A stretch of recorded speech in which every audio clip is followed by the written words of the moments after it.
Okay, we're live and ready, Mr. Mayor. Okay. We'll go ahead and call the meeting to order. This is meeting of the Seldovia City Council. This is a work session for Monday, April 24th, 2023. Time is 4:06 p.m. And tonight's discussion topics are the FY24 Budget General Fund Overview. Who wants to lead this one? Heidi?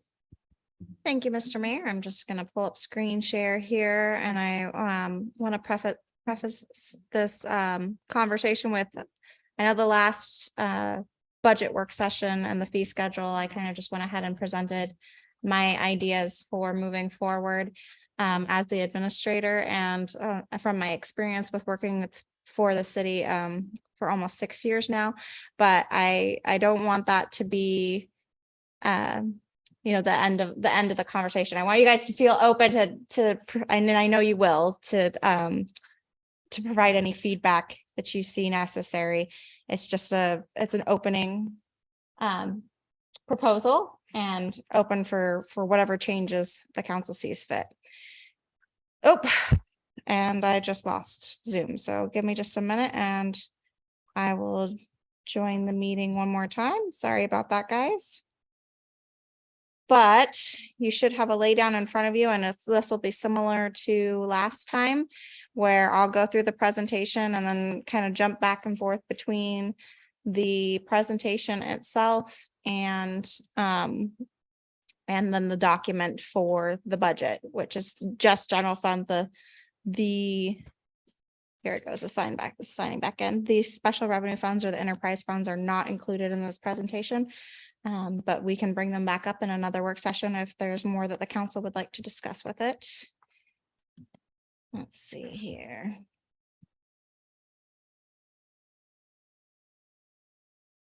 Am I on?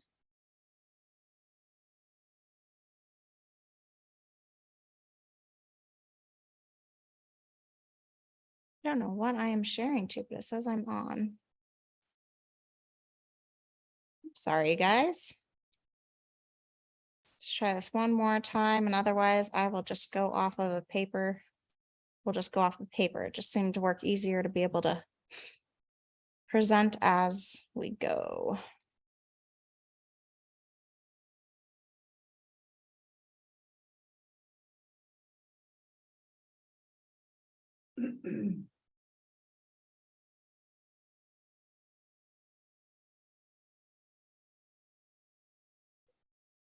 Okay, I think I'm on now.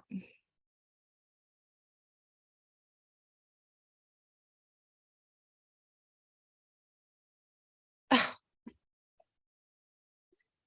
It's me, I swear. I am not sure, but we'll last time's a charm. So not to hold anybody up, but let's start this conversation and I'll try one more time while we go. So starting off with the general fund, just going through, it'll be administration, council, police, fire, EMS, public works, and the multi-purpose building are all part of the general fund. Those are expense accounts. And starting on page 4 is just an agenda to kind of give you guys an overview of what we're going to be discussing today. So it's those funds as well as senior meals, which is kind of roped into the general fund and in the discussion, but is separate. And then SOC, which is a part of the general fund, but we are separating it out a little bit more, just so that we can have a better eye on it moving forward in the future. So general fund has one account out of the city's 6 main accounts. There's general fund, water, wastewater, dock, harbor, and BHO. Water, wastewater, dock, harbor, and BHO are all special revenue funds or enterprise funds, and those were discussed at the last meeting or the meeting before. So not the focus of today's, but if you look at page 6, just I'm not sure how much awareness everybody has of how the general fund operates, but this is a good overview, a good picture to show that the general fund is one account with several expense accounts expense accounts that operate within it, the general fund. And those are, as previously mentioned, administration, fire, EMS, cemetery, council, public works, police, and the multipurpose building, which used to be parks and, or cemetery. There used to be a parks that it's been moved out and put more into administration, but could come back in under the cemetery. And let's see here. It's going to let me do it this time, I think. Nope. I'm sorry, guys. We're just going to have to not share.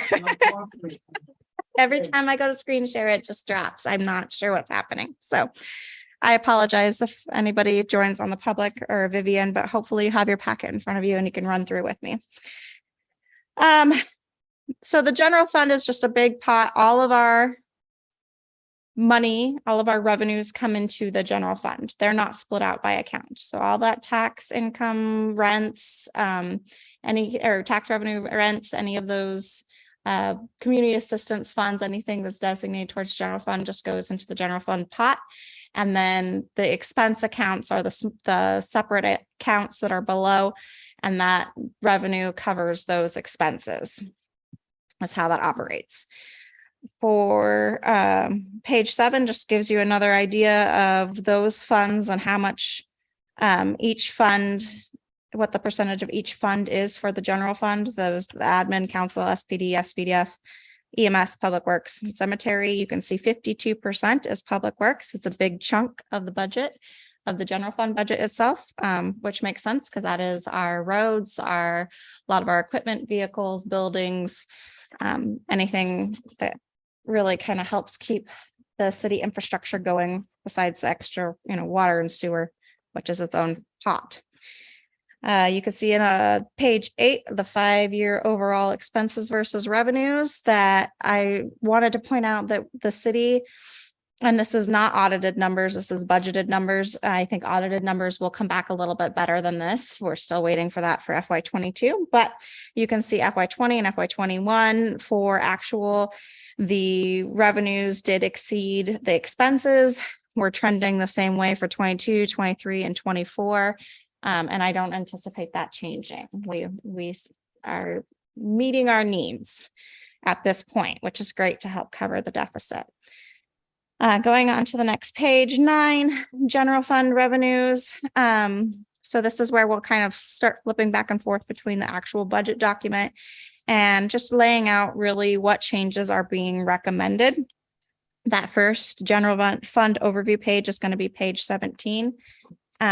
But the overall recommended changes are, I did decrease the personal property tax by $4,000, even though there was an increase that showed this year from the borough it's going to $1,086,109 versus the $824,646 estimated tax figures for personal property tax. Every year we've seen a little bit of an increase, and yet the revenue that we're receiving seems to decrease. And I'm not sure if that's depreciation or what. I need to dig a little bit further into it, but I did not feel comfortable putting a figure on similar to what the borough is recommending. So I did take a little portion of that out, what the anticipated funds would be, and minused it by 4,000 just because I figured it was safer to be lower than higher. And we carry that through. This is a trend we've had in the budget for probably a long time, but certainly the last couple of years. So carrying that on through with increase of the property tax, the FY24 preliminary figures have an increase of $860,900. This is estimated at with the mill rate of $353,455. And last year we minused a 2% assumption of funds not received. And it's pretty close to that. It's a little bit lower, but not much. It's pretty spot on. So just because it was a pretty significant increase, I doubled that and for a 4% assumption of not received. And that means any any adjustments that people ask for their assessments, any new exemptions, things that can happen that will change that figure. So still pretty high at the $338,317 is what was put in the budget. And it looks like I made an error and put 339. So I'll make a note of that. Should we check that, make sure that's the 8. And then with the sales tax figures, this is a harder one to provide a consistent figure because this was the first year that we had the 2.5% increase. So I looked at to date figures with what we estimate for FY23, and then did a $10,000 assumption for revenues not received, and then a $5,000 assumption for revenues not received for remote sales tax. That remote sales tax is still 3 times more than what we were anticipating for FY23. So it's we're doing all right. I really didn't want to shoot high, so I'm hoping that this is a pretty good starting point, and then over the next 3 or 4 years we'll get a better average of what we're bringing in. There's all kinds of variables that'll go into that too. Yes, Mr. Mayor? No, I'm good. I Oh, just okay. wanted to turn that on to make sure I'm ready. Yeah, no, please at any time, if you guys have any questions, stop me. Community assistance, we're still waiting for the figures back for the community assistance program funds. I did see for the DCRA webpage that they were estimating $81,107.76. I'm just waiting to confirm that with them. $10,553 of that cap was placed, or sorry, more than that, but portion of the cap was placed into water, dock, and BHO for liability insurance. And staff is recommending that the additional amount of the community assistance, so that's $65,483, be left in the general fund to help cover liability insurance. That's a big chunk of the city's expenses. Hey, Heidi. Yes. Is that amount higher than it's been the past couple of years? Yes. So we were Okay. estimated at, I think it was 75,000 about there for this year, but we received notice from AML and DCRA that the figures that they used to estimate the FY24 assistance was 20 million instead of 30 million. So they used a lower figure to provide those allocations out. So the city should be set to receive just a little bit more than that That's good. initial payment. Okay, thanks. Public safety assistance was removed, but I have not had that conversation with DPS yet. So that's on my list to do. I just assumed that was a pretty safe bet that if we're not providing it, we're not receiving it. And shared fisheries tax, as discussed during the special revenue fund discussion, was moved to dock, which supports the commercial fishery fishing industry with their crane usage. So that fits, and we've done that before in the past. Rents incurred a minimal decrease for Seldovia space. We don't have as many long-term tenants, even though we will have a discussion in the next month about renewing those leases, just trying to fit more of where we are to date and what we saw the previous year. But that's pretty minimal decrease, and a minimal increase for refuse because of the discussion on fee schedule and increasing those rates. No cemetery grant was included, no land sale was included, and a small amount of auction revenue was included for the FY24 summer auction. That's something that we're going to keep doing as a municipality, cleaning house, doing an auction every year. Hopefully, letting go of some of the things that we just tend to hoard and hold on to that we probably will never use again. Any questions so far on the general fund revenues?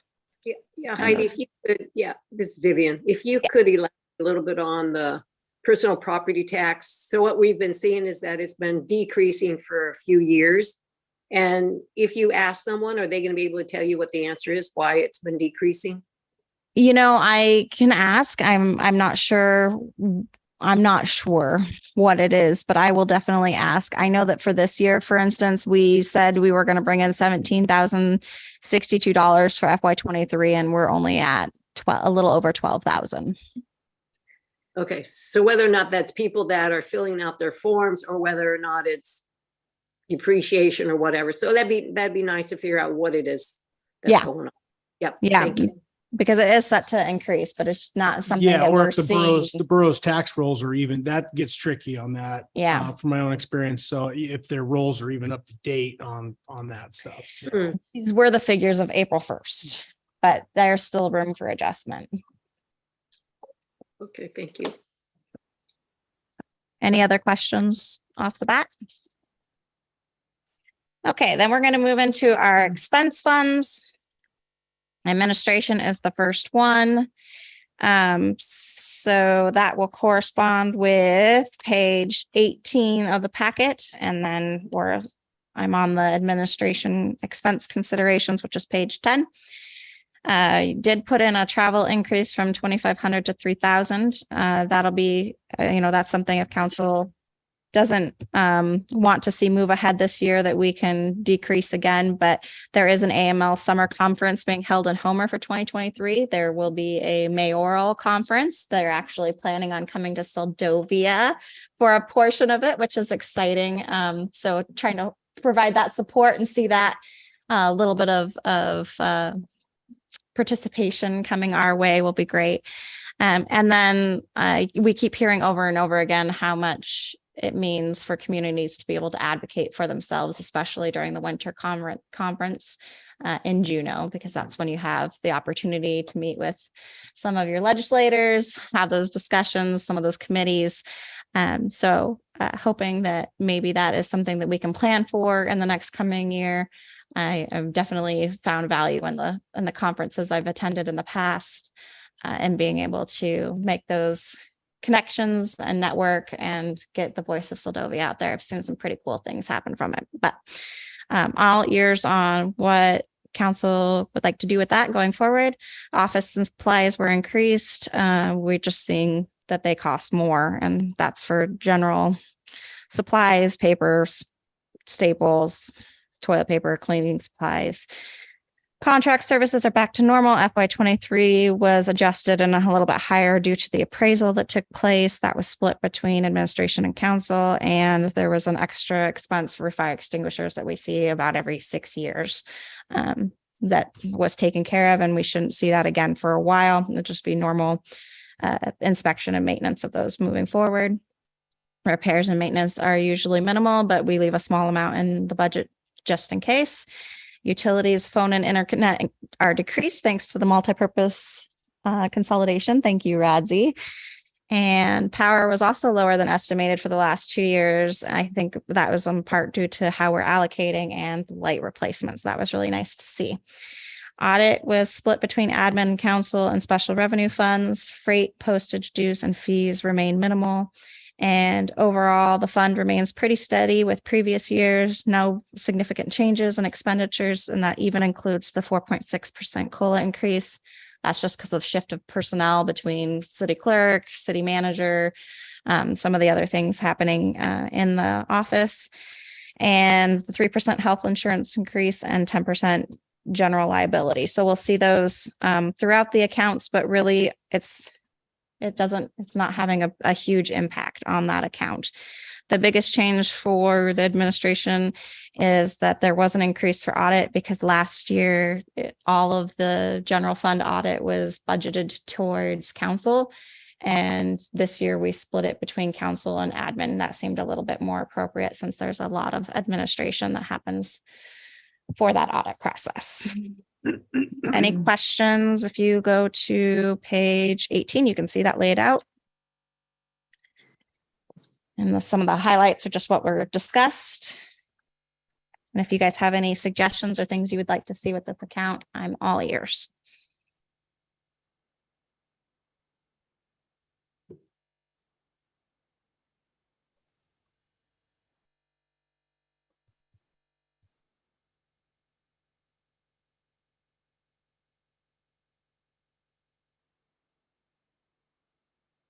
And I should have pointed out that on page 17, you can see what each of those funds our estimated expenses are at the bottom of page 17 in the green. So the 107 is administration, 127 council, 28,000 SPD, which we'll save for last, that conversation, because that'll definitely be a good conversation to have to see how you want to move forward.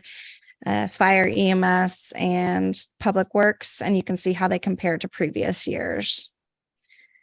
Heidi, what page are you talking about? What are you referencing when you said Page seven?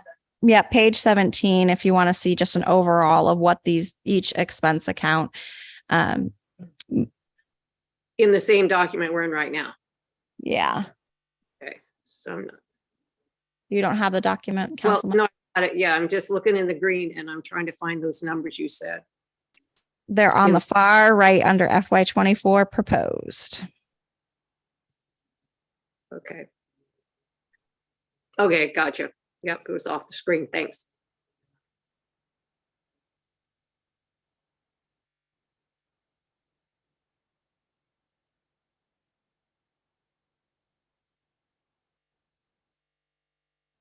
That should have been sent out. No, we could try sending it again if that would help.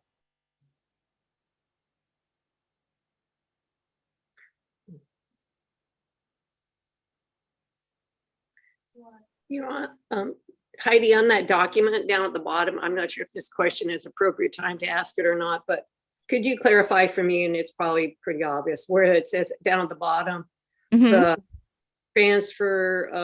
transfer out of general fund, 2% sales tax for PW, 25,000. Yes, yep. So I was saving this conversation for the end, but it's a great time to discuss it. That is an estimation of what we're anticipating our additional tax revenue will be for next year, but minus the road grader. So that 2.5% increase minus the road grader payment, which will come out of Public Works. You can see that at the bottom of the Public Works page of 51,000. This year we had a $25,556 that we will transfer to AMLIP to hold as a reserve, and then just utilizing that number, hoping that we'll get somewhere near the same for next year. It's pretty hard to estimate on that one, but that's a hope. And I would like to point out that below that is an 85,000 for the police, for a police salary reserve that we can get into here in a little bit. But those figures are still a part of the general fund. So that's why that bottom figure number doesn't take into account that ending balance, that 25,000 and the 85,000, even though they're being moved into reserve accounts to hold. Those are still designated general fund funds. They're not, they're still a part of the general fund. We're just holding them separate. That's why it rolls up on the, under the FY24, under the Yeah. totals, so. Yeah, that's why it's still included in the total. Okay, thank you. Yeah, they can't be used for anything else. We're saying we're going to keep them for these purposes, and then you can discuss doing something different with them for the general fund moving forward if it's absolutely necessary. But regardless, they're still general fund funds. So for the sake of this discussion, then we have the 85 transferred out of the general fund for what you're proposing for the police salary reserve. And then we had under the police, I think on 18, I think we had 20,000 that was still left in there, right? Yeah. And we can jump to that conversation if you guys are just ready to hop into it. I was going to just go over council real quick if you want to first, and then don't let me council and Public Works. I saved the best for last so that you guys can, have as much time as you need to discuss it. So council expenses, pretty similar. I don't think I need to go through every line item. Travel's increased that little amount for the summer conference and possibly winter conference, depending on how much that travel ends up costing.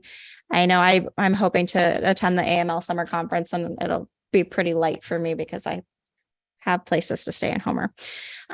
So Office supplies increased because that's what they seem to be costing. Contract services back to normal, and equipment was increased a little bit. And that is to account for my laptop has died. As you guys, I don't think today was part of that reason, but everywhere I go, I am attached to a charger because if I get even bumped or moved, it just dies. Has no battery. And then a couple of additional new council tablets. Councilmember Sweat turned in hers today. Those were only supposed to have a lifespan of 3 years, and it's been a little bit over 3 years. And we're seeing that they're not updating anymore like they should. So trying to replace some of the other tablets that are still out there, and working on a plan with RADSI of maybe implementing a couple of monitors in council chambers for council to be able to utilize during the meeting, and then placing a bigger monitor, which we already have that's been donated to the city, on the wall for the public. So we're just going to we're working on trying to streamline the virtual process of these meetings, because there's always room for improvement. Yeah, I just had a comment on that one too. Mhm. I mean, on the equipment, I mean, that's a kind of a mandatory deal, right? So, I mean, you won't see me squawking if we have to even increase a little more on that. I mean, I know without the proper equipment, computers, and I mean, it's ridiculous what we go through at my work. And so, yeah, do what you got to do to stay functional without penny pinching too much on that. I mean, we want good equipment that's going to last. Yeah. So, Yeah, the tablets that we had, I have had a limited experience with them, but I've had a lot more experience with the council members and their experiences, and they have not been pleasant. So I think we'll be really happy to phase out of those. Well, I must say, I've dealt with mine with all the stuff happening for about 3 or 4 months. That's why today when Radzi helped me, I'm like, you know what? I'm done now. I can't handle it anymore. So that's why I, finally turned it in. So. Utilities are not budgeted for council or admin. They are placed in the multipurpose building account, and we can discuss that here in a little bit. The audit, as I said before, was split between admin, council, and the special revenue funds. Legal remains steady. It's 22,000, but we have not seen us reach that point over the last couple of years, which is fantastic. Still a nice safety in case it happens, because you just never know. Freight, postage, dues, and fees remain minimal, and the overall fund, just similar to admin, seems to be holding very steady, even with that 4.6% COLA increase, health insurance, the 3% health insurance, and 10% general liability. One of the biggest changes is the account was decreased for the audit because it was halved with admin. So admin went up a little bit, council went down a little bit. They're still holding pretty steady. And as discussed, that's on page 18. You can see those changes. And they're not highlighted because they were pretty minimal. But if you guys have any questions or you want to see anything different, definitely let me know. And I would like to point out that the ending figure is lower than the FY23 budgeted figure by a fair portion. And I think this had a lot to do with the fact that in the past, we budgeted SOC towards admin, but in the audit, we don't actually, or even in the finance report, we don't see SOC in admin. Sorry, and I'm talking about council, but on the admin page, we did do the amendment, so it was lower. But from FY22 to 23, you can see a little bit of a decrease, and that was a big part of that was that we were anticipating SOC in the admin budget, but it's on its own, and we will get there to that page. Okay, there aren't any more questions. We'll move on to Public Works. I'm sorry, I have a Yes. quick question because I can't remember where it is or if I even saw it, or certainly don't remember. What is the difference in the cost between the old and new audit companies? It's a pretty significant increase.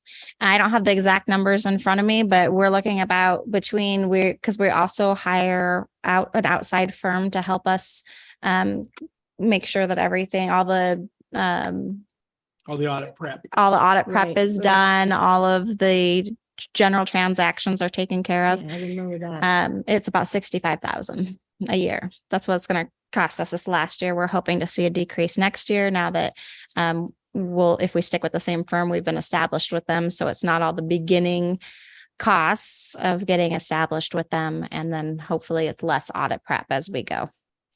How does that compare to what we were paying before? I can't remember the number. Lot less. It's probably about 25,000 more. I'll double check on it, but it's a pretty significant increase. Yeah, we've been hoping for years now to kind of decrease that audit cost to ourselves, but doesn't seem to come out. Yeah, something the council could consider in the future is going to a biannual budget, which is every 2 years. And I'm not sure exactly how that will impact the audit, but I think that there's some potential there to move to instead of a yearly, every 2 years. And I can double check on that. That's something that's been on the back of my mind. I know a lot of other municipalities have moved to that just because of the time and cost of even preparing these budgets, but then with the audit process as well. And there's no other options. I mean, we have to have the audit done. We have to have the audit right now. I believe that's part of being a first class city and Right. receiving the community assistance funds. So if we were a second class city, we could just do a financial page. I can't remember the exact terminology of it, but a financial report for them. The thing about that is that could be advantageous in the future. Right now, there's so many federal grants and opportunities that in order to have any of those, you have to have an audit. So that's Oh, part of staying proactive and competitive and being able to receive funding.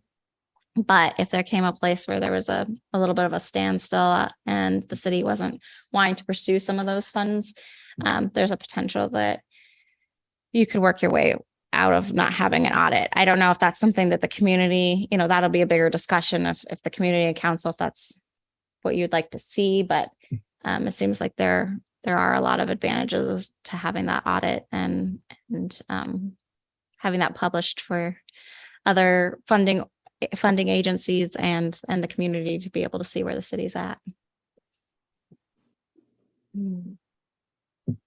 Okay. But we can certainly explore it. We're going to go through Public Works and then jump into Public Safety. Well, there's a couple other minor accounts, but Public Works, a couple other minor accounts on them, and then we'll end with Public Safety.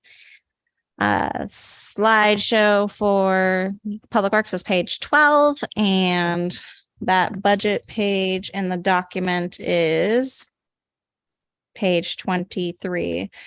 And it looks like Councilmember Swick, thank you for joining us. I'm sorry, I cannot screen share. My laptop is dropping every time. So I hope you have the packet in front of you. And if you have any questions, definitely let me know. So working on page 12, Public Works is 52% of the overall general fund budget. Even with the increase, the 4.6 COLA increase with the shift in personnel, wages and benefits still stay relatively the same. Workers' comp decreases with the AML-JIA allocations that we implemented in the mid-year budget adjustment, and we'll carry that through into FY24. No travel or training is estimated for Public Work or anticipated for Public Works. Travel and training really is more relevant for water, sewer, and harbor. Operating and office supplies remain the same, and that they are a pretty good portion of it, if I remember correctly. And 9,100.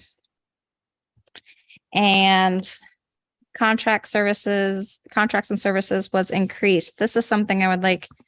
We like permission from council for everything, but for consideration, this has been brought up to our attention in the last couple of years that every year the boardwalk is sustaining damage and having to have boards and railings replaced because of the maintenance of that area. We will have more discussion on that as a pedestrian right of way instead of a street right of way in the future. But at this point, it was requested by Public Works if there was a way that we could budget to have that maintained or through a contract outside of the city. I haven't reached out to the contractor yet to see what that would look like, but I did throw $10,000 in there in anticipation of having that discussion of getting somebody else that has smaller equipment like a Bobcat or that has time to run a snow blower that could do a little bit better maintenance of that area. That we maintain it with our backhoe, and it sounds like it's pretty hairy and slips and slides quite a bit going down that hill to the boardwalk. So would love to receive feedback on that, but I think that there could be some benefit moving forward with Is that the having whole it. street or just the boardwalk portion? Just the Just the boardwalk. boardwalk portion itself, the wood. Yeah. Okay. Yep, you bet, John. I can't hear John. Mike's house, then it wouldn't do the whole hill. Maybe a portion of it, especially where it slips down from like Milton's down into the Bay Street down into the boardwalk. Maybe a small portion of it, but the city could maintain the upper areas. Yeah. Yeah, if I may, are you done, John? I can't hear for sure. Yes. Oh, I was just gonna say, yeah, back when we did have, the city had somebody who, and maybe it was, well, I won't mention the person. Anyhow, they would just plow it. They would just plow it through and with a small four-wheeler blade. But I think something that I definitely agree with the Public Works. We should not be on that structure with our equipment. And I think that another conversation to have in the future, whenever we have this conversation, is those Susan Muma's property or whoever owns it now, that roof line always sheds onto the boardwalk.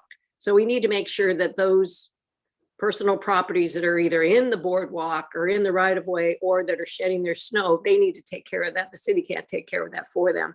But I totally agree that we need to come up with a different idea of how the boardwalk is used. And so that $14,000, $10,000 of that is set aside for what now? I'm sorry. For the snow maintenance of that infrastructure. And Okay. that's a really rough number. I didn't want to go out and look for that without permission first to see if that's even something council wants to entertain. So that could be part of a mid-year adjustment moving forward, depending on what it looks like. But I was hoping that wouldn't be any more than that. To Right. maintain it a couple times a year. We don't even maintain it every snowfall. It's just when it starts to build up every Right. And I guess the biggest thing, I mean, the reason why it always came up, that was before Stranic's big house was built, was so in case the fuel company that needs to get down there and put fuel in different people's houses. And also in case of fire or EMS is kind of the whole idea of EMS is not, but for the fire access. But I think we need to come up with a better plan than what we've been doing for quite a few years. But I appreciate that. I'll appreciate that conversation when we have it. Thank you.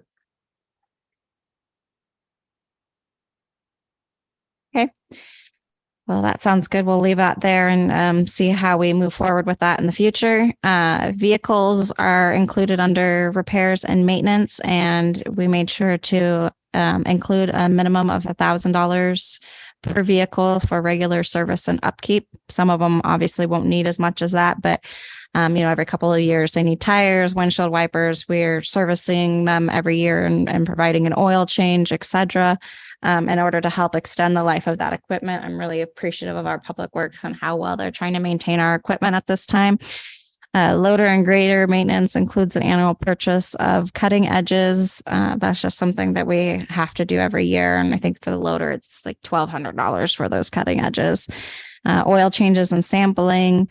$1,000 was budgeted to refit the tire chains for the grader and for new tires, as well as 5 boxes of DEF fluid included for the new grader. That's just an annual expense that we're going to see. It's not much. I can't remember what he said it was, like $60 a box, and we need 5 boxes. Something like that. Welding is included for the backhoe. I'm just trying to kind of keep this equipment living. We would love to and plan to in the future go through with Councilmember Kennedy and establish a life expectancy plan for each vehicle and so we can start thinking forward and being a little more proactive with changing out some of these fleet items. But for right now, we're just trying to keep them in as good of condition as we can. Other equipment purchases include a new floor jack. Somehow we are not sure, it's kind of flabbergasting for the crew because those jacks go through a lot of heavy duty pressure from equipment and the work that they do. But one of our floor jacks is bent out of shape. It's kind of crazy because nobody can figure out how that happened. It seems unlikely, but it is. So we'll replace that. Utilities, heating fuel has been lowered based on the previous 2 years. Liability insurance has a 10% increase as discussed throughout the whole budget and is based on AML JIA allocations. Freight dues and fees remain relatively minimal, and capital projects. We've been working on the roofs on Dock Street, and the SFL roof is no longer leaking, seems to be in pretty good shape. We're keeping an eye on that, but the building on the dock, even with the maintenance provided last year, is still having some issues with leakage. So it was suggested that the city purchase, and we do have most of the material already to build a new roof. So this will finish up that project, putting a new roof on the dock building.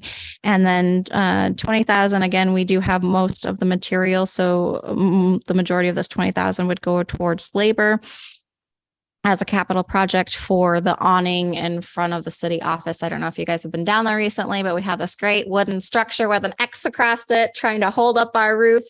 The rest of the roof's in pretty good condition because it was replaced in the last 10, 15 years. But that awning piece we've had to do work on the last 2 years. The section closer to the fuel and lube had a lot of issues last year. And now this year we have it on the front porch closer towards the water. So trying to button that up. And then that's where you also see the $51,537 for the grader payment, which, is a pretty significant increase to the budget this year. Any overall questions or things you guys would like to see differently for public works? Mayor Campbell. Yep, go ahead, John. Just one question, and it's back.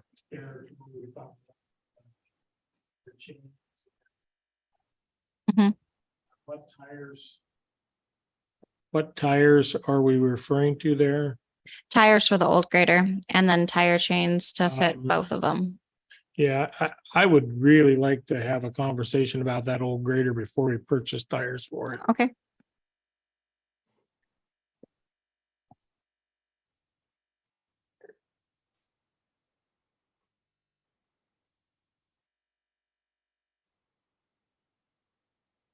Okay, anything else for Public Works?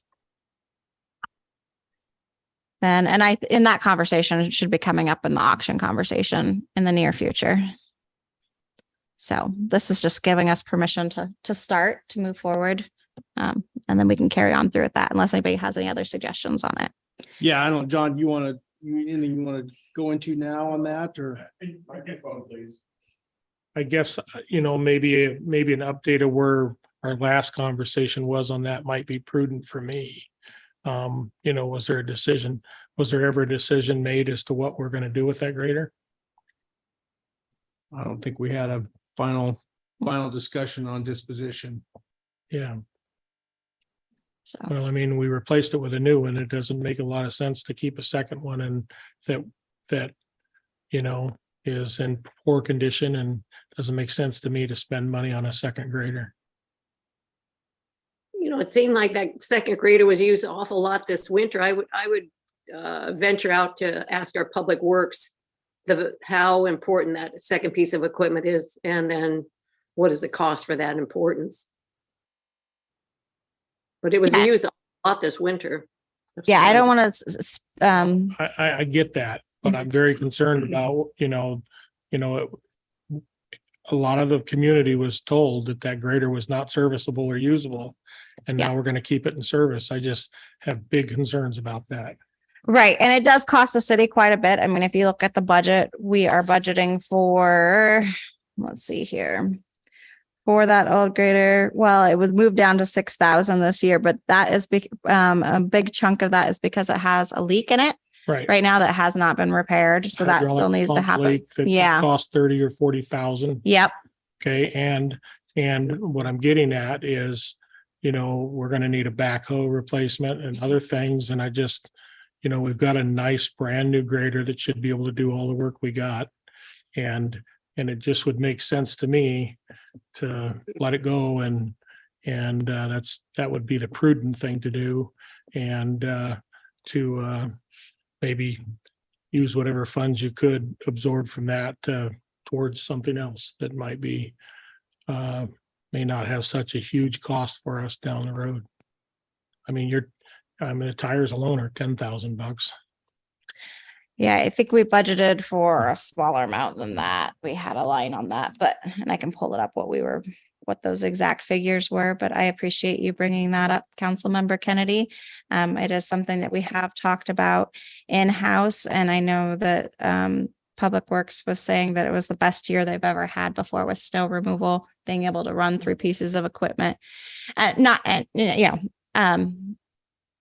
think it's a very valid concern. So I appreciate you bringing that forward. Let me see. Yeah, I think from my standpoint too, we waited, other than the loader, we've gotten our money's worth out of every single piece of equipment we've ever owned. So I'm not advocating stopping the purchase of newer equipment. You can't just keep going through the same vicious cycle, right, of using one piece of equipment until it basically you run it into the ground. So, if we do get rid of, I know that backhoe has been on its last leg for a long time. The city should have had a skid steer years and years and years ago, and they don't. There's a number of pieces of equipment we should just have generally. If we're not gonna, we got to do that. There's no question. We have to keep our fleet up to date so that it doesn't run us into the ground with maintenance costs. So that's my thoughts. So, but yeah, no, I think there'll be more to come on the greater discussion. So.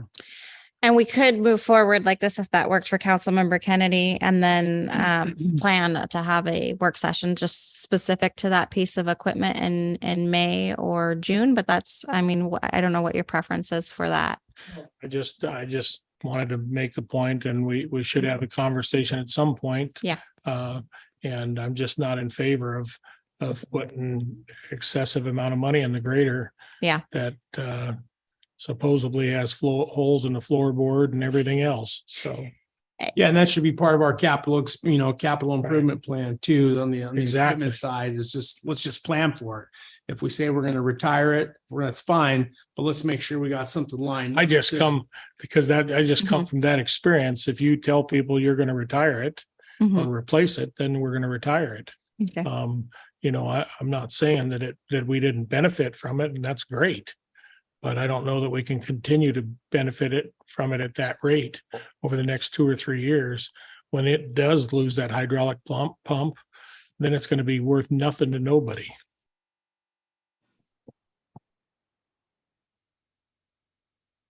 Okay, anyone else on that? Okay, more to come on that. Yeah, no, that sounds like that'd be a valuable work session to hold in the near future. If there isn't anything else on Public Works, and definitely if you guys come up with things in the middle of the night, like I do sometimes, shoot me an email. And I'd be happy to address or move forward with any suggestions. Some other fund expense considerations for FY24. The multipurpose building is a fund that was consolidated from senior meals, the Seldovia space, which used to be the clinic, police, fire, and EMS, all the expenses that come out of this building for just maintaining this building. I think there's value in having some future consideration to evaluate if this account is still working, to have it as we just did this in the last year, if it still works and is applicable to have it as one fund, or to see those, it's split out between the departments. From now, it seems to be working. Like I said, there isn't any council or administrative utility expenses. There's some allocated towards senior meals because of the program. But you know, it's also, it's just one big lump. So it's kind of nice to be able to see the differences of what's going to police or what's going to fire, what's going to EMS. It's also hard to judge because there isn't any meters, which is a big reason why it was consolidated. Long story short, that's something I'd like to keep an eye on moving forward, but for now it seems to be working. Senior meals, and would love to have a conversation with you on this. It has been flat funded for years and did receive a funding cut in FY23 from the state of Alaska. That was in a large part due to the fact that we missed the application period for some reason last year. Out of the many, many years of us being involved in the program, the application period went competitive, and the state didn't notify any of their programs that were involved with that grant at the time that was happening. The city happened to just barely miss it. Where we were in conversation with the state very frequently after that, and we're able to carry the program through with a little bit of help from the Homer Foundation. We really, really limited the budget and cut as many costs as we could, and they still had the borough budget to rely on. When they did eventually offer a budget for FY23, it was for half of the year, and it was a pretty good chunk was cut out from what we've received previous years. And now moving into FY24, because they do this flat funding rate, they're offering us the same amount as last year, which is a cut. We've been in discussion with them about it, and it doesn't sound like there's a way to work around it right now, but we will keep having that discussion to see if we can change it. But we do know that supplies have gone up, costs have gone up. And we are operating as slim as we can, but if we do not receive additional funding, we will have to cut the program, and it could end up looking like a 2-day week program instead of a 3-day.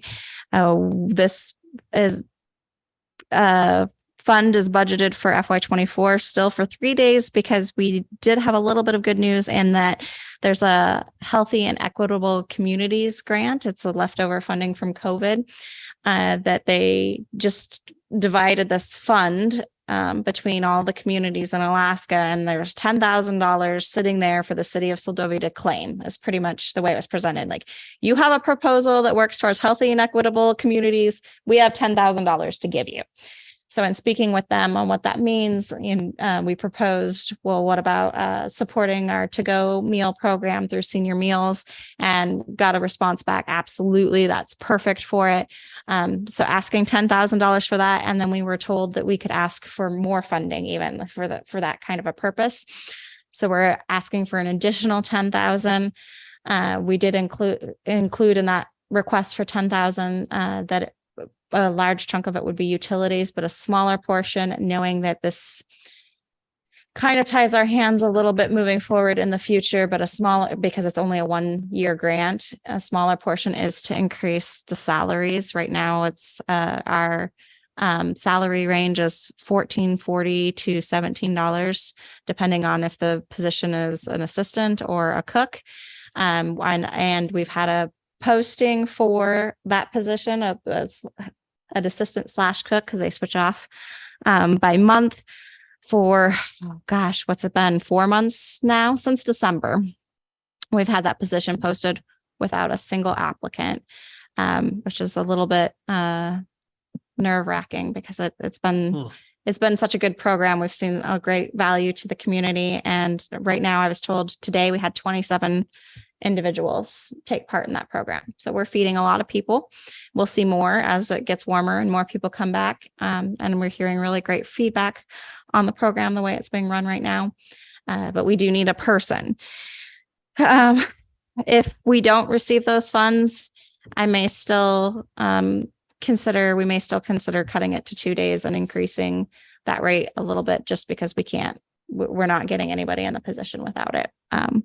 But for now, we put $10,000 in for the to-go program, left everything else pretty status quo, and it'll be the city and the senior meals crew will continue to run on as slim of a budget as they can. I have a question, Heidi. Yeah. As I'm reading this here, if you get that 20,000 grand through the HEC, Mhm. we don't do deliveries. Yes. We do them, but that's Yeah. because people are nice enough to do that. Yeah. And so I'm just wondering, would there be some sort of something you have to account for doing deliveries for that program? No, it'd be the same way it's ran now, with people being able to pick up and deliver them, not anticipating the staff having to deliver, but just that those meals are available to go to be delivered to individuals that need it. Okay. We did include, because it is a COVID fund, we did include that the city would like to support individuals who are quarantining or stuck at home with COVID. They could call in with this funding. If the city received funding, if they were stuck at home for a certain amount of days sick, they could call in and order a meal. And then we could deliver it. it? Yeah. Well, that'd be all right. Yeah. Yeah. And so right now it does look at with just 10,000, and it does look at like it has a deficit of $4,114 that the city would carry, and then an additional match of $1,491. So that's definitely a conversation to have with council. We'll continue to look for other funding opportunities. There's another one coming up that opens May 1st for thriving communities. That's very similar. So we're really aware as staff that we got to try to find as much money, well, not as much money, but we have to try to find some money from some other pots moving forward in the future. And so I asked council, I guess, then if you guys are comfortable with leaving it with a deficit and moving forward to see if we get the full 20, then obviously that wouldn't be there. If we get thriving communities, that wouldn't be there.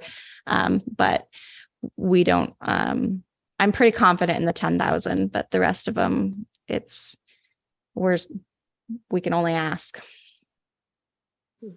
Yeah, we could do a mid-year adjustment then too. If we didn't get any of those, then we'd have to just make a mid-year adjustment to cover that.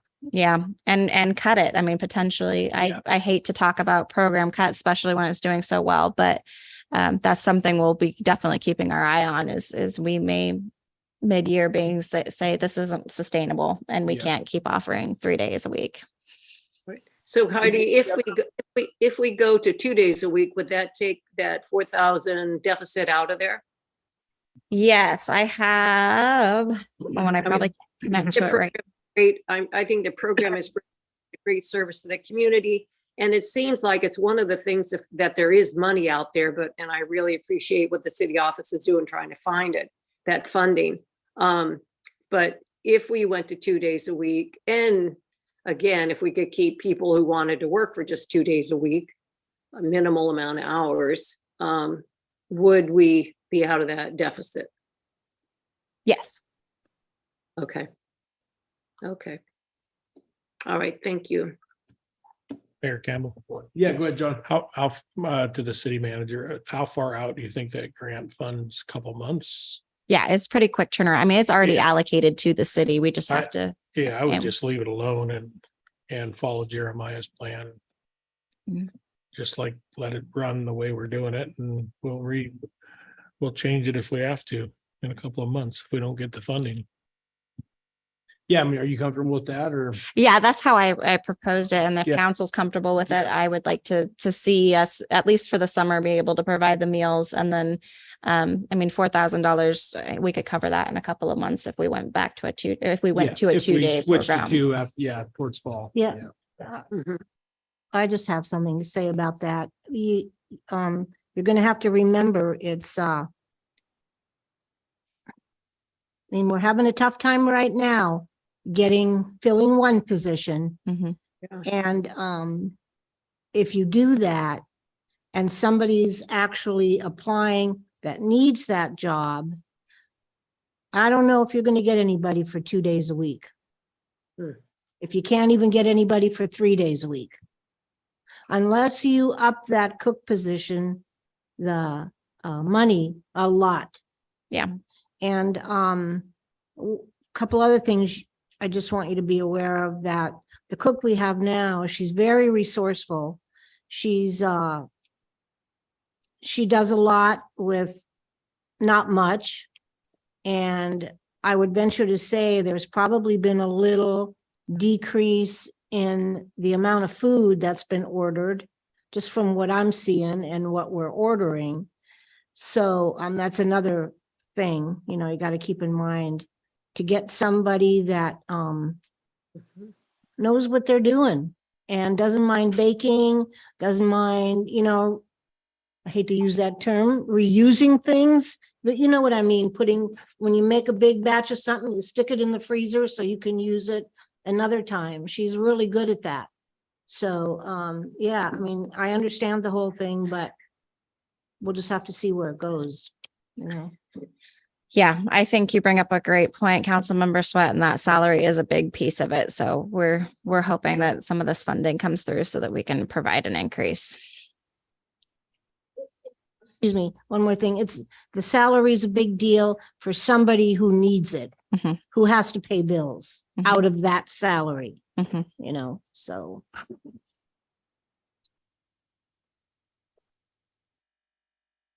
Okay, anything else on that one? Okay. Then we'll move on to socks. So for the first time ever, we have included this in the FY24 budget as a separate pass-through account. So similar to senior meals, just so that we can easily see where funds are being spent and what funds we are receiving. This wasn't a hardship at all because as said earlier, the SOC is already, all of our revenues and expenses are classed to its own class 700. So it's just a matter of showing it in the budget. And you can see, and that's on page.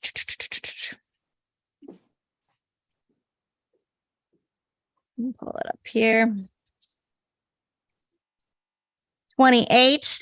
And that one also shows a $4,000 deficit. And this is in large portion to the workman's comp and insurance liability that the city carries, as well as the employer portion of benefits. We have had this discussion with the SOC in the past. They did put in a $5,000 coverage for these benefits, and then it was removed because the city didn't think it was actually there, and that it came out of payroll.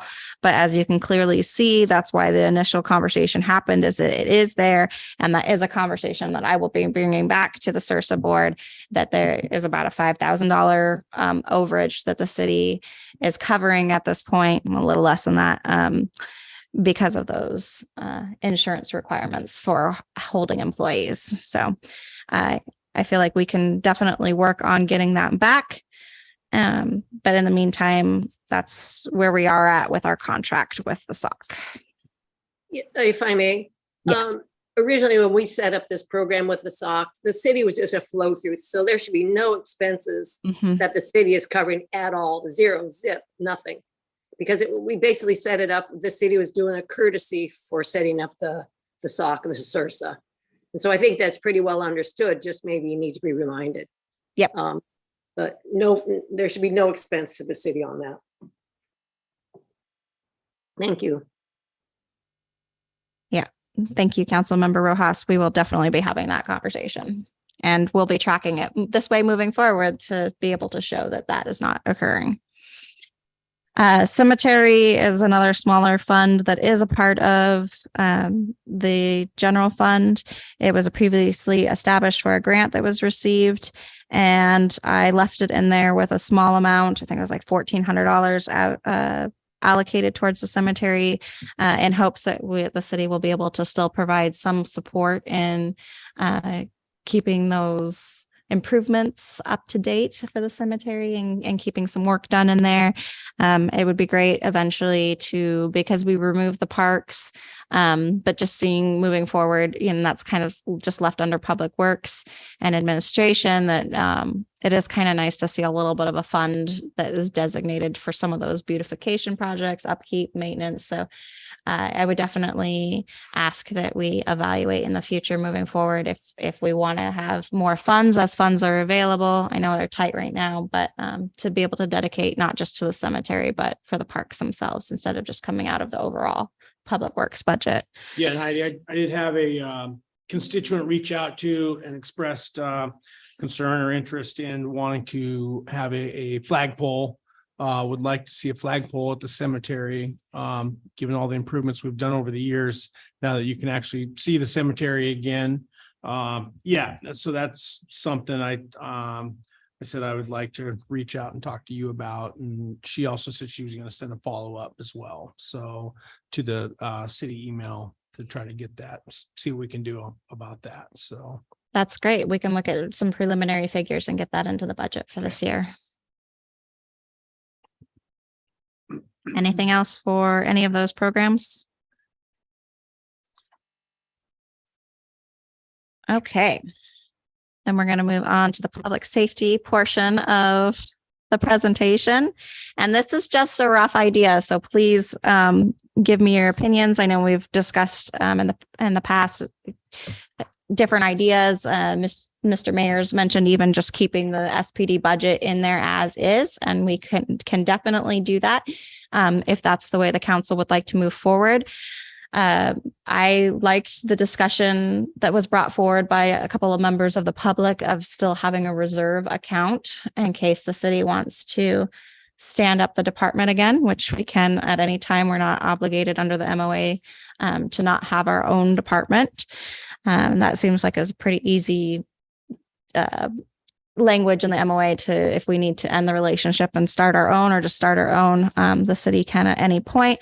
But keeping in mind what that will look like for trying to re-implement it in the budget. I just wanted to present this scenario, and then I'm happy to hear any feedback of how council would like to see it implemented differently, or any ideas that you guys have.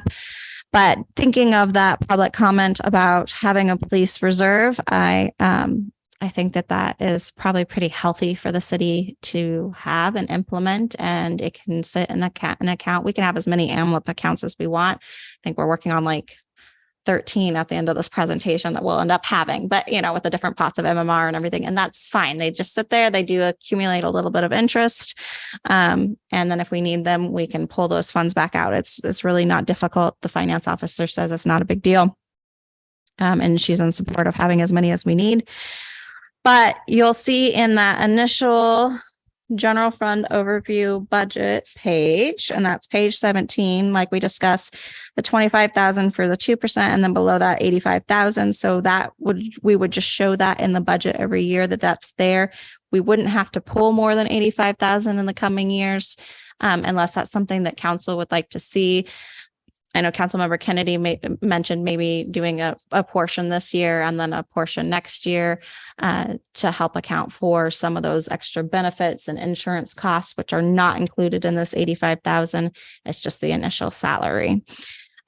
So we can go higher or lower if that's the scenario that council would like to see. But I just pulled the salary, that max salary that we're offering and placed it there as a placeholder.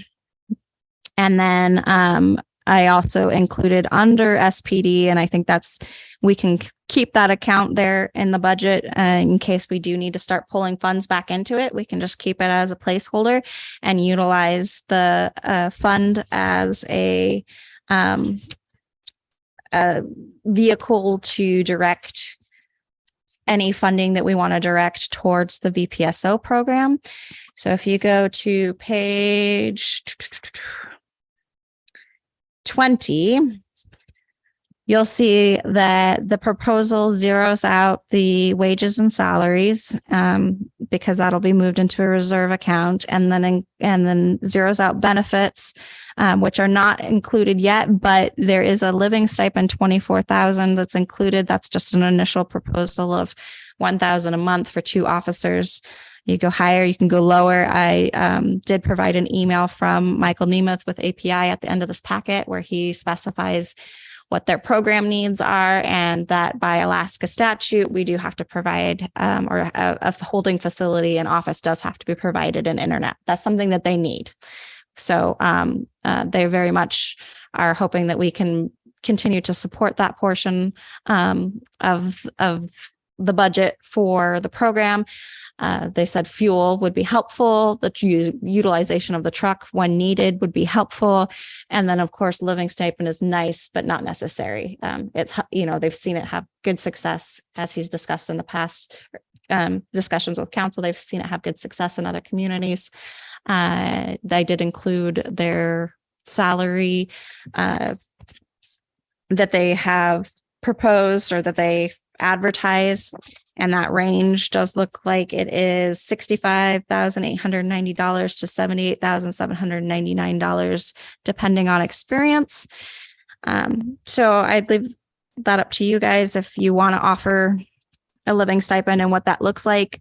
I do think it's kind of nice as administrative wise, because that holds those funds there in case the city does want to stand a department back up. Then they would just be, reallocated. They would be removed from the VPSO table and back into the chief of police department, for the chief of police, the purpose of them and those benefits for them. Of course, it doesn't cover all of it.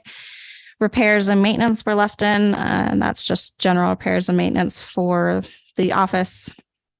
Anything that needs to go on down there. And then the expense for the Ford truck was left in. So that's just $2,500. That's $28,000 that was left in SPD. We can go higher or lower. I'm happy to hear from you guys. But before we jump into that, I want to mention that the other thing that I did do for this proposal, and thinking through the whole public safety model, and another place that we can add funding from the police department that I would hate to draw back from in the future. So that's definitely something to consider, but we could if needed. But I think that would be a really big boon for our community is on page 15. I put in the scenario for fire and EMS that the public safety officer hours would be increased to 15 hours a week instead of 10. That's a little bit over $4,000 in the budget for that. And speaking with the current safety officer, it's not necessarily something that she has time for moving forward, especially in the summer, but it's something that she really sees value in, and that that the position could use, and that can be used to help with keeping some of those membership rosters, checking on training dates and other things to help keep that membership up, and people involved, some advertisement, just additional duties to really help the help the department out. Along with that, I included $35,000 each to fire and EMS. So that's $7,000 total for scholarship and training opportunities. They recently had 2 EMTs go ask for scholarship funding from the department to be able to take a class that goes EMT to advanced EMT. And that is a $3,500 program just for that. But pretty huge, because once those individuals, and the department's covering it now, but this is for future, to help provide a little extra support to get people trained, keep people involved. We've been running on very slim amount of volunteers for a few years now. So I'm hoping that this will be a good way to boost that involvement. And then $3,000 each to fire and EMS for a membership incentive program. This is something that the department's been kicking around. Right now, they're discussing just having like quarterly prizes that they, will be able to give out to members, active members in the membership. But this could be used towards that, prizes or some an incentive stipend, something to still help promote the membership and people being actually involved in the program. So that with that scenario is an additional $17,000 in funding that would be pushed towards fire and EMS out of the SPD budget, plus the $28,000 for the SPD, and then the $85,000 reserve, which is, yes, a little bit more than what we've paid in the past for the department. But I think the $85,000 is a one-time expense unless council wants to do more in the future or less. And it doesn't actually take away from the ending fund. It'll just be sitting there. It's not going to negatively impact the city by having it reserved. And I am up for hearing whatever council wants to say about that proposal moving forward. Okay, thank you, Heidi. Any thoughts, comments on the public safety piece of this? Well, I have thought. Let's hear 'em. Okay, so first of, I gotta say, just personally, I'm really excited about this VPSO model. I think it opens up so many other doors for us in this community, especially with fire and EMS, which has been kind of just sliding by. You know, I think we need to continue with the little incentives, whatever we decide to, if we decide to change those or increase them or something, but something different has to be done for sure with the incentives, because it just does, as far as I'm concerned. Yeah, I'm really excited about this whole thing. I'm got a question about the stipend. Can you tell me what the stipend was we gave the policemen? Yes, I believe for the previous policeman, it was $750, and the policeman before that, it was $800 a month. Okay, so maybe could we drop that down a couple $100, maybe to $800 per officer? Well, that would be splitting it for two. No, this was $1,000 No. for each, For each. is what I put in here. So if you guys want to drop it down, absolutely. It's whatever That's council's what I'm saying. comfortable Can with. we just drop it down a little bit? Mayor Campbell, Yeah, go ahead. I had a couple ideas, but I was waiting to hear what everybody had to say. And it's, Okay, it's, wait, I'm not done yet. yeah, Sorry. so no problem at all. And I definitely, for letting them use the office, obviously. Because I think it can be definitely set up for two people, no problem. And then the use of the truck, I'm for that, support that. And, yeah, I mean, I think we're getting a heck of a deal ourselves since they pay the wages, you know, and we're able to save we're able to save a lot by not hiring a policeman. The other question I have is, how long are we going to keep that salary in reserve? I mean, are we going to go from year to year and see if we like the VPSO model, or are we going to do what? So those are the questions I have.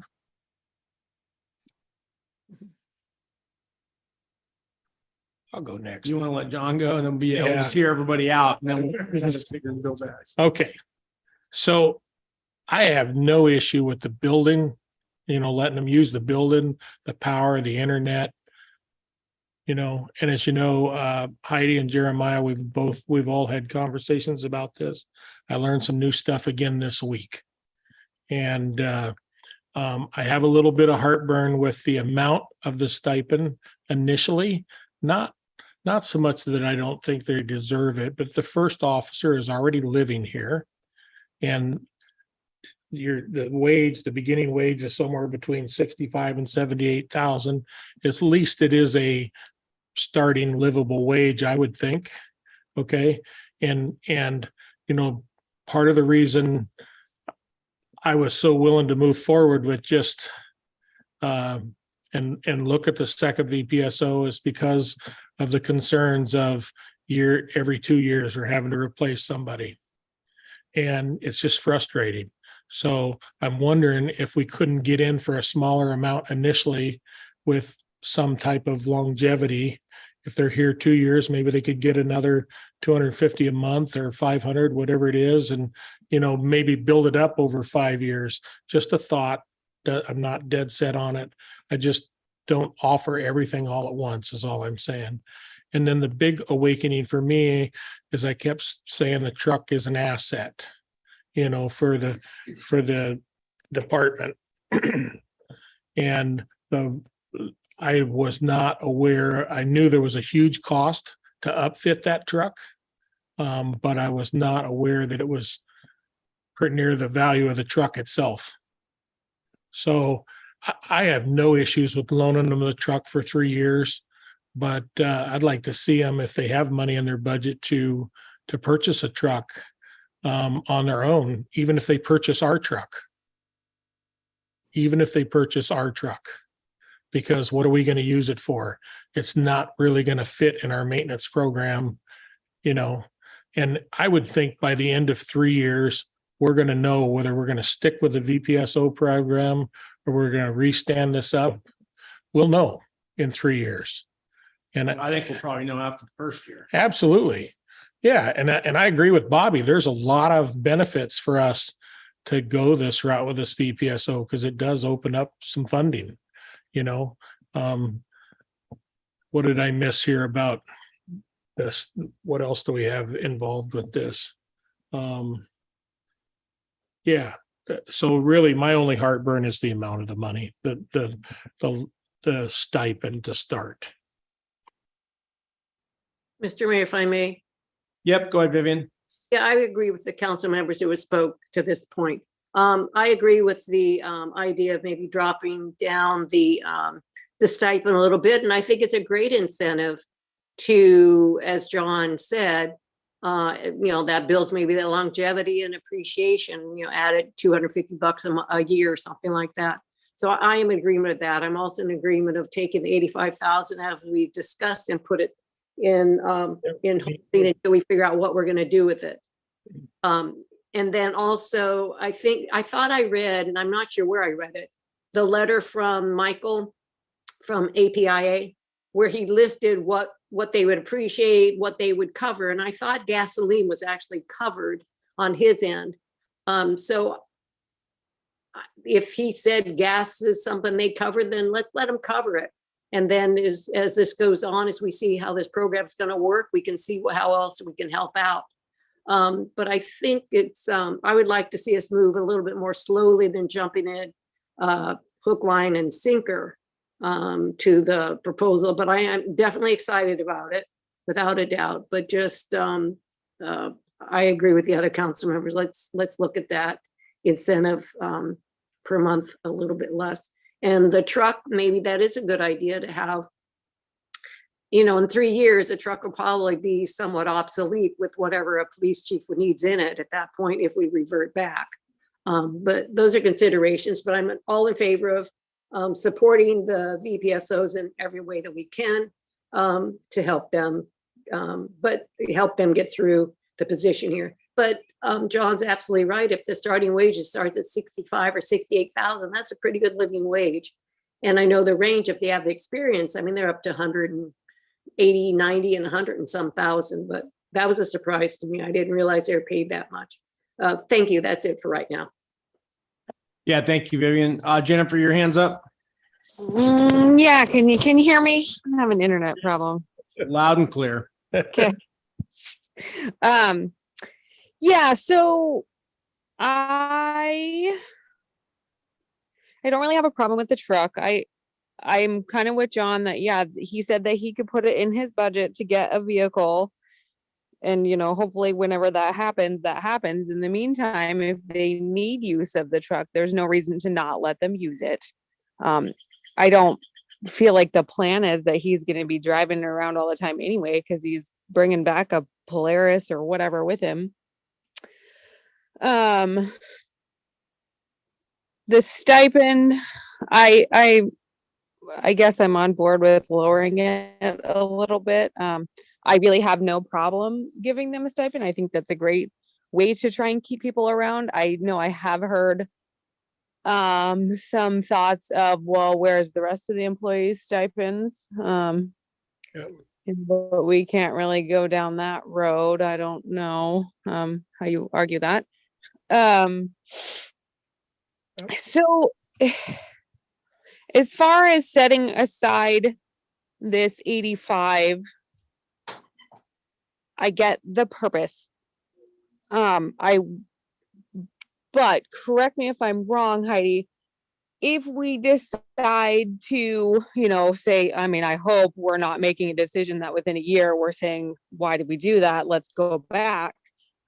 Come next budget, that money is going to be there again, correct? I mean, if we're setting it aside now, next year we have to decide what to do with another 85, right? Unless we spend it on something else. No, yeah, this would be a one-time transfer unless you wanted to set aside another 85,000 or additional funds. This is just saying we're taking 85,000 of the FY24 budget and putting it into a reserve account to hold. And we will definitely discuss it in the next budget process, but this isn't an annual thing. It's a one-time. Move it over. If you want to put more funds in it next year, you can. If you want to take funds out of it next year, you can. If you want to do it anytime during the year, we can. It just would be a discussion in a council meeting. It's just a one-time reserve. This is here in case we need it. Right. So essentially it's there in case, 6 months from now, we need it in this budget cycle. You Yes, think, we but need it will be in an actual account. So it will be sitting there in that account until council decides to move it back. Right. Okay. I like the idea of saving the money for that. I think that, and I don't know if that's something we do now to decide at what point can we use that money for something else, because I know that we've kind of run into this situation at the fire hall. There was a CD created with like $25,000 in it that we don't know what that was set aside for. And now we don't know what to use it for, or can we use it, or what. So we can't find any record of that. And I don't want, however many years down the road, we're all looking at this 85,000 wondering, well, can we use it? I don't know if that's something we have to do now, or if that's just a discussion for later in the future. I would like, and I don't know if this is possible, but can we make a transfer to the Charles Schwab for the 30 grand or whatever it is for those kiosks and wash our hands of that? Can these funds be used for that? Say we put 55 aside to save for a future cop if need be, and right now put that 30 back in there. The difference that would make is that the $30,900, the payback to the permanent fund. So right now the 85,000 doesn't impact the general fund because they are still general fund funds. If you took the $30,900 out, you absolutely could. You could do a 50,000 and then the 30, but it will impact your ending balance. So instead of 109, it'd be, what's that look like? 148,000 would be the deficit at the end of this year. So it would impact that. I do think that number is going to get lower once we see the FY22 budget and then the FY23 budget eventually. But just for this year, for this budget where we're at in time, it will impact the ending balance, if that makes sense. Right. Okay. So it's going to go. So it's still, the deficit will still go down. No, it will increase because we're taking money out of the ending fund balance and putting it into the permanent fund, whereas 85,000 is still in the fund balance. No, we're looking at, if I'm looking at the right number here, 184 is what we're expecting the end of FY23. Correct. So we would end at 140. So it's still going to go down from the 184. It's just not going to go down much. Okay. Exactly. I see. I just think that every time this gets brought up, it always gets shoved aside again. We're looking at money that we're not going to spend. I feel like we should solve this problem now and be done with it, if that's possible. And then we could be making more money off of that interest in that permanent fund account. You make a great point, Councilmember Swick. And if you look at, and I did not include that page in here for the MMR, I apologize, but for the AMLIP accounts and the MMR accounts, there is still an additional 30. 40,000 that's also sitting as an emergency nest egg that the city can utilize if needed, because we can't utilize Charles Schwab's funds unless it's an absolute emergency. So that could definitely be part of the discussion, is that 30,000 for the kiosks. And then let me pull up this amount here. And let's see what, sorry, I'm just pulling it up on my computer. If you guys want any portion of either of those or all of those placed into Charles Schwab, we will be having a work session prior to the May 8th meeting with our account holder APCM about that fund. And that way council can make a few decisions based on that. But that's 42,000 we were anticipating at the end of FY24 with interest. Right now at FY23, we're anticipating $41,720, $21. And if I pull up the finance report, which is That's in the At the- MMR funds. no, that's just the Seldovia permanent fund principal that was not placed in Charles Schwab. Right. So let me just pull in the next meeting's packet. There is a finance report. And she states right now that principal that's sitting in AMLIP, not in Charles Schwab, is $41,930.13. So yes, that would be a great discussion to have for council to have, is do you guys want to leave some funds that are accessible, or do you want to move that kiosk funds out of the general fund, which would you're correct, the deficit would still decrease a little bit, but not as much by that 300 or by that 30,900. And then you have this permanent fund principal of $41,930 at the moment that could be moved as well, if that's something that council wanted to see happen. The MMR itself still has $147,073, and ARPA funds that still show some ARPA funds, but those will be expended out by the end of the year. Lake Susan Access Funds has $1,400 and vehicle replacement $1,500. So those are all reserve accounts that we're utilizing through the year or upcoming years, but that permanent fund principal is just sitting there as a savings.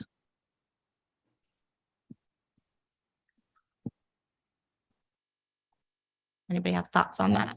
Do you guys want to see, or we can wait and have the conversation with Charles Schwab and see what they recommend too? That might be a better play, but I mean, I definitely agree with the concept here. That's not a bad idea to get that taken care of. And then, yeah, whatever it is, we need to make sure there's a little bit of fluidity. I mean, if we are going to put some of this stuff over, we don't want to put it into a fund that we don't have access to it. So putting it somewhere, whether it be an AMLIP or wherever, somewhere that we can use it if we need to on a rainy day is fine. Back to the main point of this discussion here is we didn't want to basically take those funds and just start out of the police department and start reallocating them for other expenditures, right? Exactly. Because that's when it gets tough. If we had to go back, then we got used to balancing the budget in those other areas, then we'd have to either yank that money back, or like we had previously discussed, we have to come up with another $100,000 somewhere, right? Not just out of thin air. I mean, if we basically are redistributing the wealth, call it. Reallocating.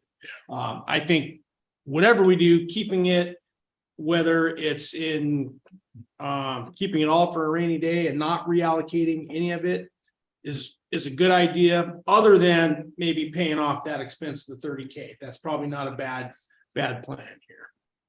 So, and then back to the, I don't have a problem on the 24 with the living stipend. Yeah, I misunderstood that. So it was proposed at 1,000 each. Whatever it again, if we want to lower that, I'd like to see some balance left in the operating budget for the Seldovia Police. If there's a little bit of fund balance at the end of the year left, left in that or unexpended funds, that's fine. And then I don't know if we need that number today. Do you need that number today for the stipend, or would that be helpful? Or Yeah, that would be great. Okay. Okay. Any suggestions on that? Yeah. If I may. So I want to agree with Jen and you, Mr. Mayor, on being able to kind of consolidate in a way. So when you're looking at if there's something that some of this money can be used for, that's not going to go away as a annual expense, but help us kind of clean house. I think that is a great idea for that, especially since anything that we'd look at as a reserve is really for this current year. If something happens, as Heidi said, when she clarified for Jen, that 85 is if during this annual cycle, we budgeted that in. If we need additional for that department, something happens, we have to go back to that. We have something to start from, because then we would be able to work in next year's budget cycle we haven't like taken that and put it into something else. It would still be there to have the same discussion again next year.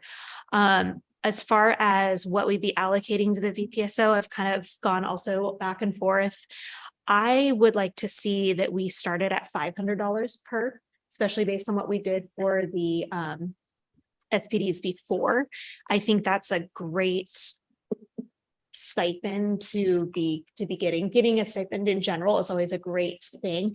And then I like what Councilmember Kennedy said about coming up with some sort of incentive.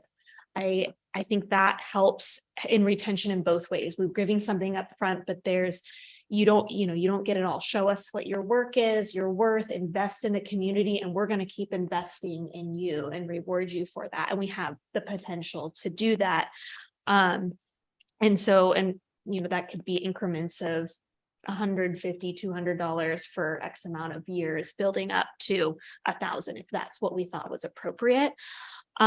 Use of the vehicle, I think that is also a great thing for us and for them, because anything sitting here not being used, especially that truck, it's only detrimental to the truck and to us to have it sitting there. And the fact that the person who's going to be driving it is a mechanic is just a plus, that when it gets driven every once in a while, somebody with an eye and ear to make sure that it's going to be still in working condition if we need to sell it or use it again, it's going to behoove everybody. And then the idea that maybe working with them, if the VPSO program wants to purchase that vehicle, that would just be a plus, and it would keep it ready for that. So those are my thoughts. Thank you, Ashley. Yeah, how does everyone feel about that 500 number to start? Mayor Campbell, Yeah. I'm fine with the 500. As far as offerings down the road, I wouldn't even be opposed to more than $1,000 down the road for longevity. In other words, they get a certain amount at 2 years and maybe the rest of it at 4 years, if they stay with us. One officer, I would like to see us come out of that cycle where we can only keep them 2 years, and I'd like to see what the second VPSO looks like. Is it somebody that is in the community, or is it somebody that's moving, somebody else entirely new to the community, moving here?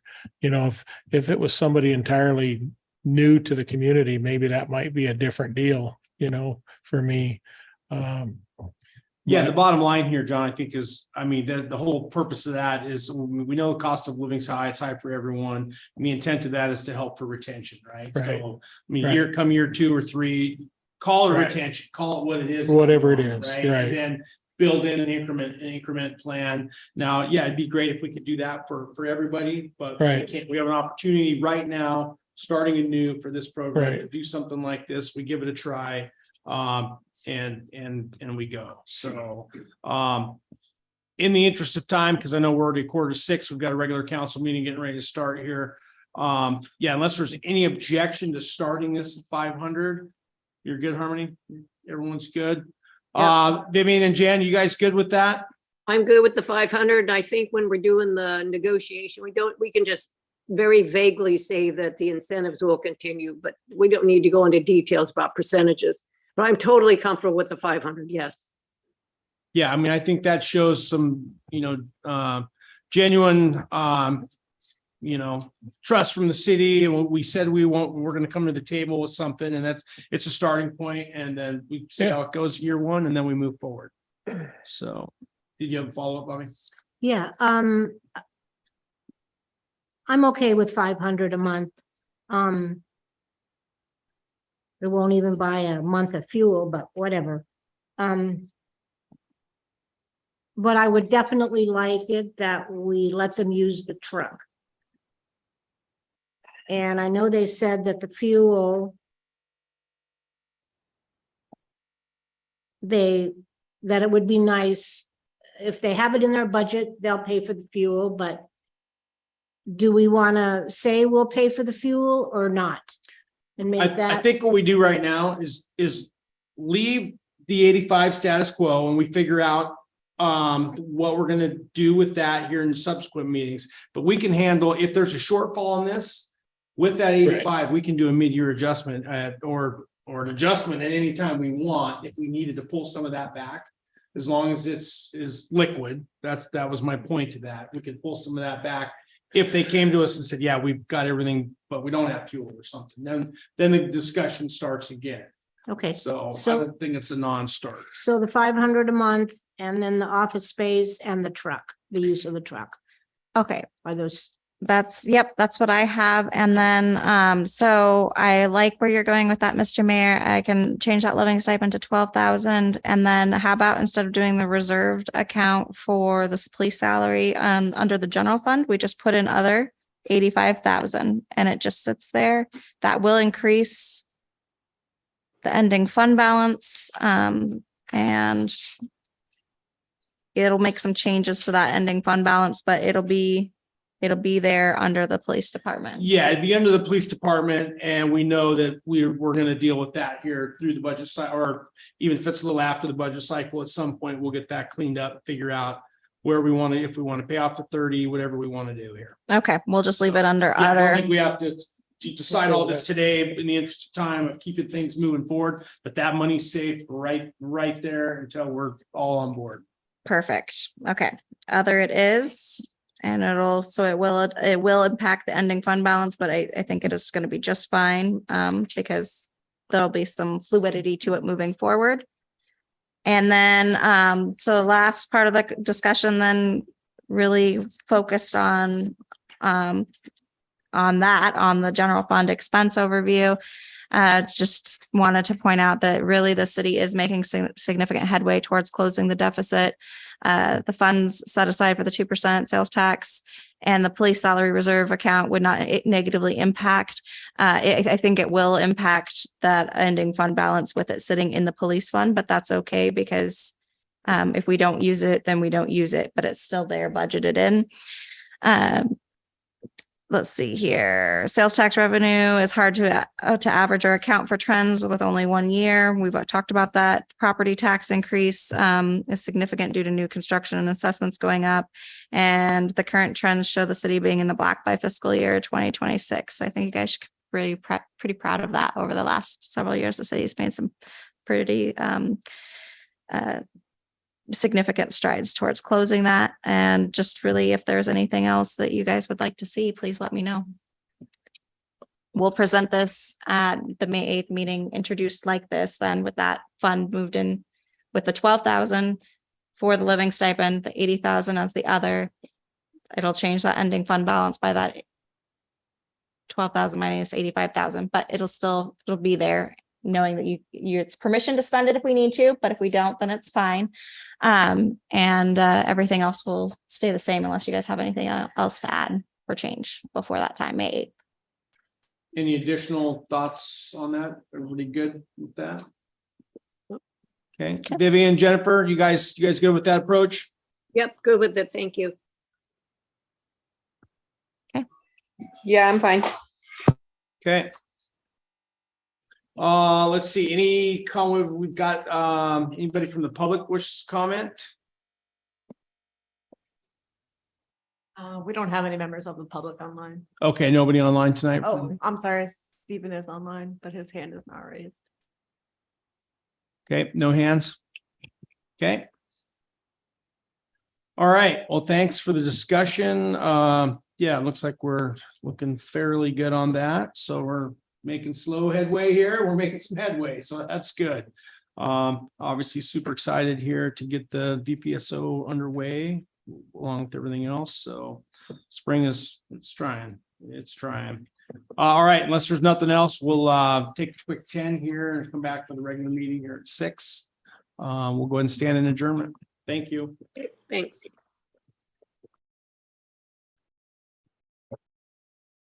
Thank you.